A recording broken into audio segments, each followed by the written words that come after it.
Misalnya mengkomunikasikan sesuatu, misalnya berubah ini misalnya warnanya berubah, atau dia bisa conduct energi, ini maksudnya kalau kita pakai beberapa elemen LED misalnya, bisa glow in the dark, dan bahkan bertumbuh. Bertumbuh ini terutama kalau kita menggunakan material atau yang hidup, misalnya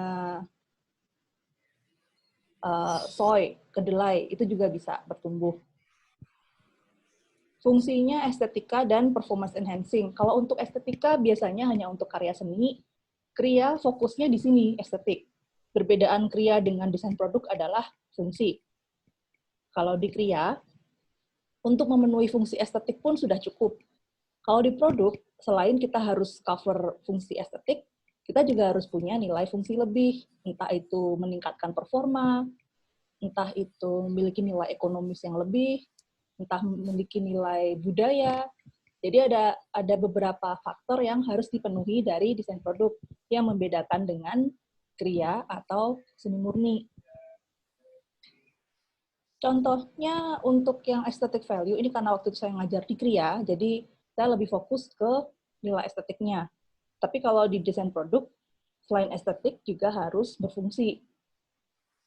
Ada beberapa kain yang bisa mengumpulkan energi, ini maksudnya kainnya bereaksi. Kalau ingat, sebetulnya inspirasinya juga dari alam. Misalnya kita lihat tanaman perdu putri malu. Ada yang ingat nggak? Putri malu itu kalau kita sentuh, dia akan menangkupkan daunnya. Itu juga bisa dipakai untuk tekstil, untuk memberikan feel yang baru, untuk memberikan experience atau pengalaman yang baru juga. Bisa bereaksi terhadap suara, atau panas, atau suhu. Ini sudah banyak sensor sudah banyak ya sekarang. Misalnya di interior juga lampu yang akan menyala atau mati dengan kita tangan atau kita menggunakan suara, itu juga bisa. Sudah banyak. Contoh-contohnya wooden textiles. Wooden textiles ini bisa masuk ke desain produk juga sebetulnya, karena banyak fungsi yang bisa diulik. Ini dari Saint Martin. Ini contohnya, ada contoh yang lain lagi, kain yang bisa menyala dalam gelap. Ini kalau mau diulik dari desain produk juga banyak sebetulnya caranya. Kita mengenal fosfor. Fosfor itu serbuk atau bisa berupa gel, bisa kita ulik, kita masukkan ke dalam resin misalnya, atau kita masukkan ke dalam material yang lain, kita lapisin sebagai finishing. Itu juga bisa. Banyak caranya. Bisa memakai LED juga. LED ini lampu LED yang mikro, yang kecil-kecil, tapi memang rumit ya penyusunnya. Jadi harus ada kerjasama dengan orang lain. Kecuali kitanya memang suka ngulik di bagian electricity seperti ini. Untuk fungsi meningkatkan performa pemakai, ini banyak dipakai di dunia atletik sebetulnya. Jadi kalau pelari atau olimpik pasti memerlukan jenis kain yang sangat spesifik sesuai dengan kebutuhan olahraganya. Misalnya gimnas itu jenis kain yang dipakai harus yang lentur, tapi juga harus fleksibel, yang harus kuat. Lentur dan kuat itu dua hal yang berlawanan, tapi harus ada dalam kriteria baju atau kostum olahraga yang diperlukan di olahraga senam atau gimnas. Atau untuk ice skating juga perlu karakter tekstil yang lentur tapi kuat dan juga hangat, karena di area es itu sangat dingin. Ada beberapa keperluan spesifik yang seperti itu, terutama dalam bidang olahraga dan militer. Jadi banyak pengembangan ke situ. Kalau untuk daily wear, ya selama menyesuaikan dengan situasi iklim atau cuaca, itu sudah cukup. Tapi yang banyak inovasi sejauh ini sepengetahuan saya adalah Uniqlo. Brandnya Uniqlo mengembangkan kategori tekstil yang adapt ke musim panas dan musim dingin. Itu sangat berguna, apalagi yang tinggal di area 4 musim. Dan sampai sekarang kepake sih di area tropis. Jadi pas musim panas ada kain yang namanya erism.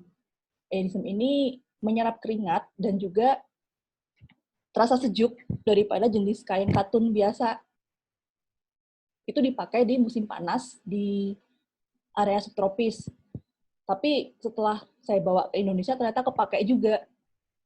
Jadi iklim Indonesia yang panas ini cocok dengan teknologi kain irisan yang dikembangkan oleh Uniqlo. Pun dengan musim dingin ada yang namanya heat-tech. Mereka mengembangkan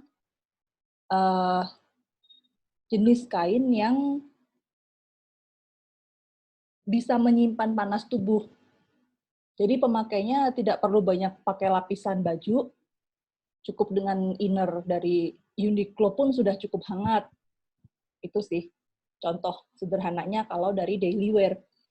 Tapi kalau dari dunia atletik atau militer, jelas sudah banyak, apalagi untuk keperluan eksplorasi NASA sih sebetulnya banyak sekali inovasi yang dikembangkan oleh NASA. Karena mereka bersentuhan dengan hal-hal yang baru yang tidak biasa kita temui sehari-hari. Ada yang namanya nanofiber. Ini udah banyak dipakai di techwear misalnya, atau di military equipment, atau di jas hujan yang simple. Jadi yang bisa melindungi pemakainya dari air, tetesan air, entah hujan, entah keperluan mungkin mereka bekerja di perusahaan yang harus terkena air. Jadi untuk melindungi pemakainya dari cipratan air itu harus pakai yang teknologi yang menolak air gitu.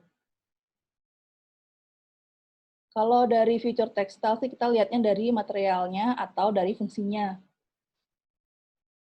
Ini nggak perlu dipelajari terlalu dalam karena kita di desain produk ya bukan tekstil. Bisa dengan teknik yang baru, bisa dengan material yang baru. Teknik yang baru ini nanti ya ada yang namanya tenun, ada yang namanya nanti saya kenalkan dengan interlocking modular teknik.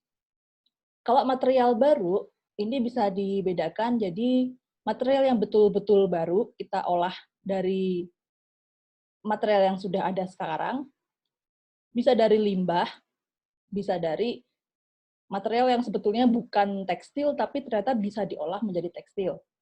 Jadi ini bedanya, ini material tekstil yang saat ini ada misalnya katun, sutra, atau rayon, bisa diolah lagi, sedangkan yang ini adalah material yang bukan asalnya untuk tekstil. Kalau dilihat dari fungsi, kita bisa kembangkan ke smart textile, dia akan memenuhi fungsi estetik dan meningkatkan performa si pemakai.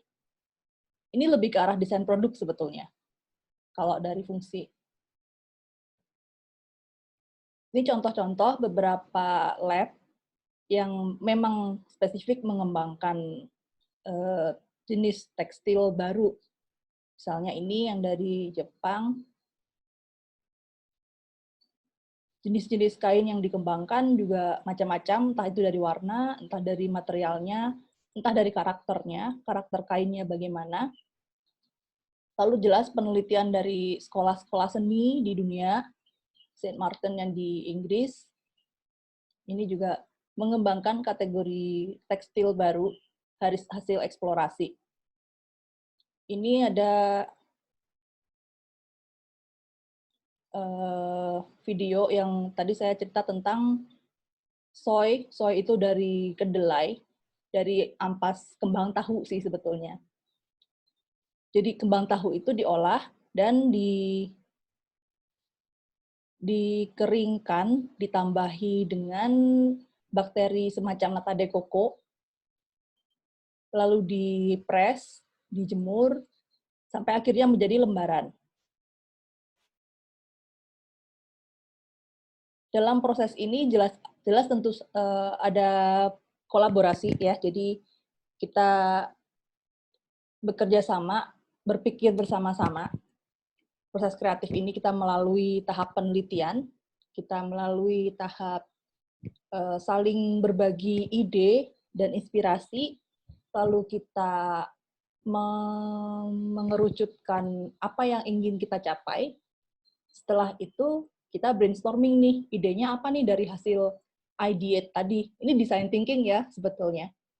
Lalu kita brainstorming, kira-kira mau ke arah produk apa, mau ke arah fungsi yang seperti apa, baru kita mendesain yang sesuai dengan kriteria desain yang dari user misalnya, atau dari klien. Udah, itu aja. Sampai sini jelas?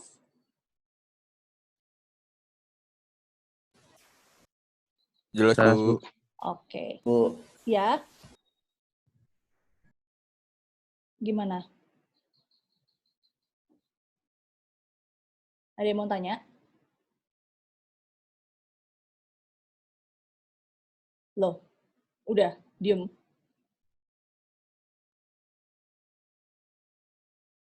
Saya mau nunjukkan ini lagi kalau gitu ya. Saya mau share Lanjut screen. aja, Bu.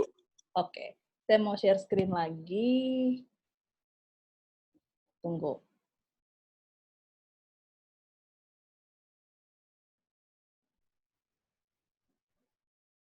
Jadi sebetulnya desain produk ini ranahnya luas sekali, ranah untuk eksplorasi.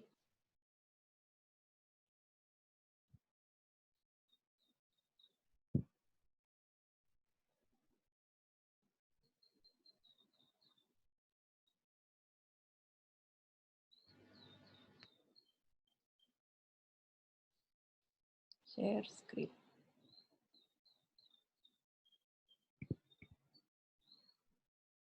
Melanjutkan yang tadi ya.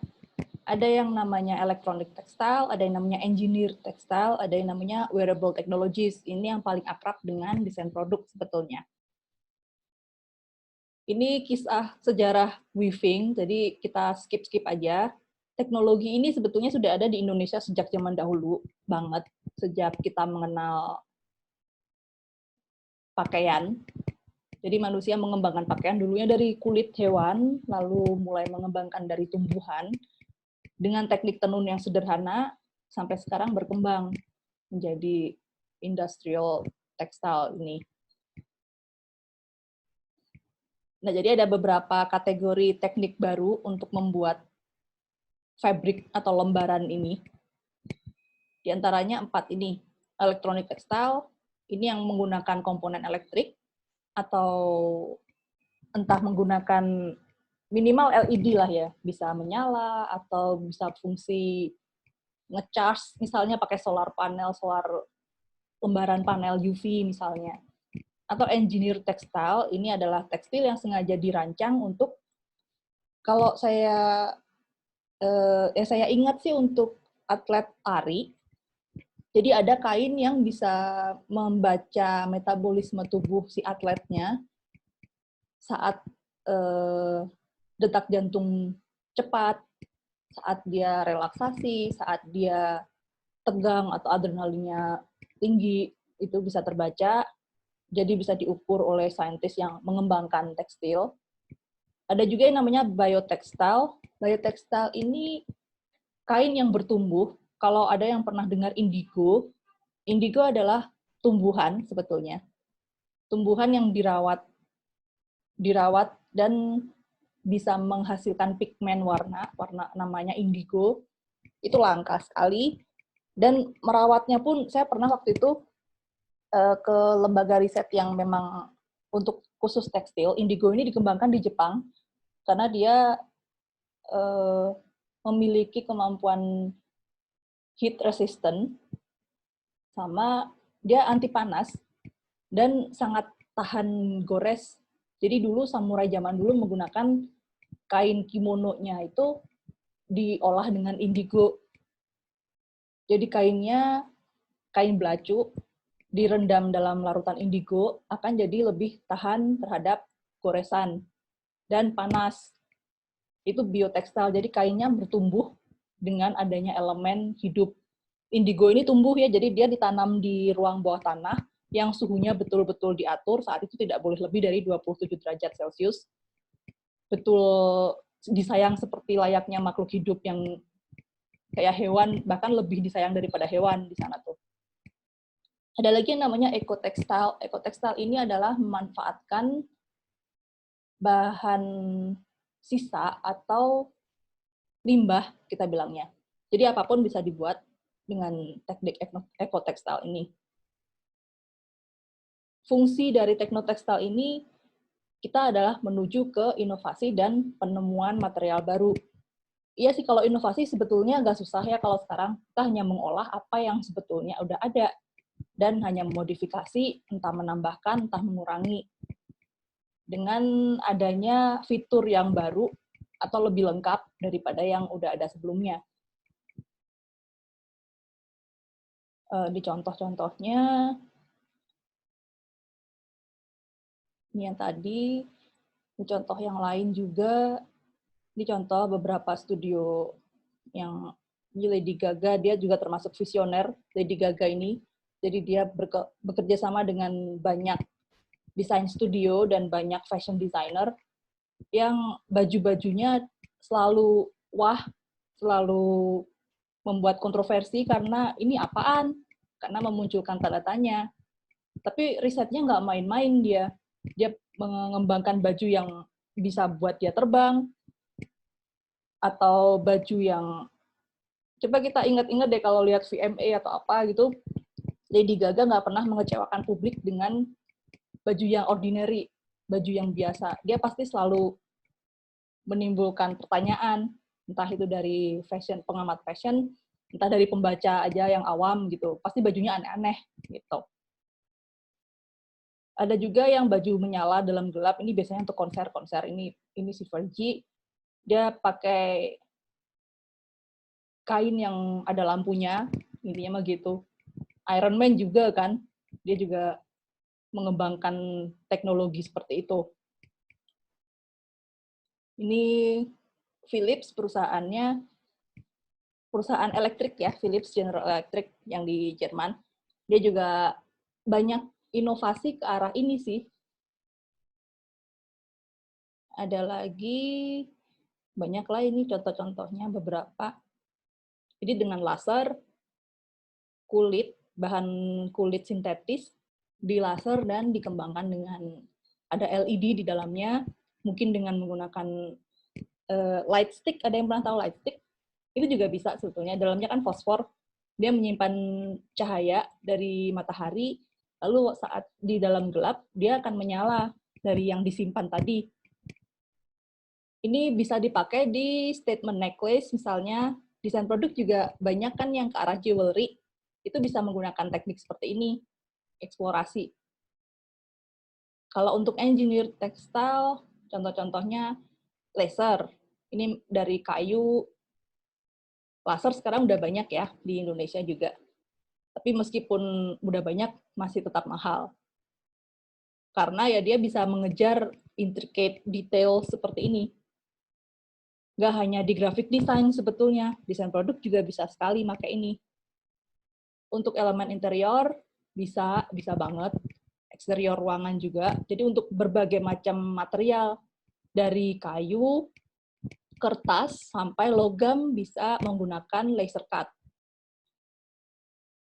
Ini tentang tekstil, bisa pakai juga. Ini lucu ya kayaknya ya. Laser cut in fashion accessories juga sudah banyak. Jadi brand-brand terkenal juga ada beberapa line produknya yang sengaja memakai teknologi ini. Kalau di fashion jelas. Ini teknologi interlocking modular, jadi pengembangan dari laser cut, karena dia mampu mengejar detail presisi dan bisa digunakan untuk mencetak atau membuat modul-modul seperti ini untuk dirangkai. Ini sangat terpakai di desain produk sebetulnya.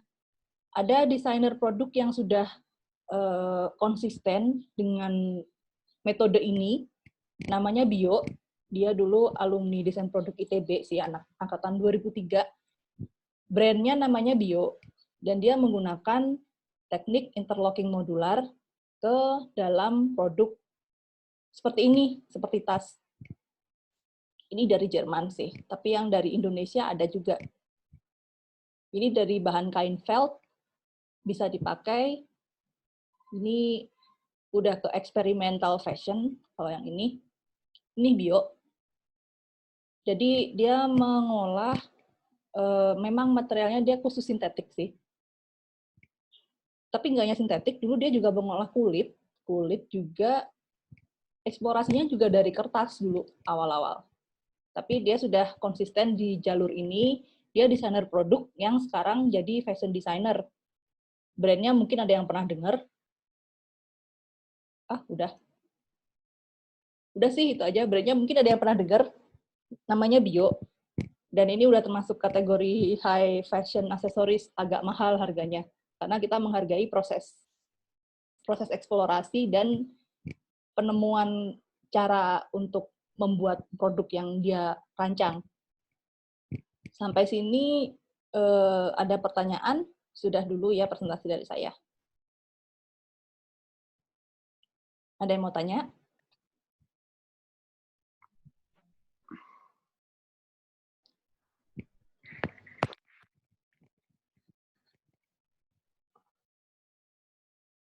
Gimana? Itu Bu, ini kan yang bikin gaun bisa sampai semahal itu harganya apa sih Bu? Dari pengembangan ide sih, eksplorasi. Kita kalau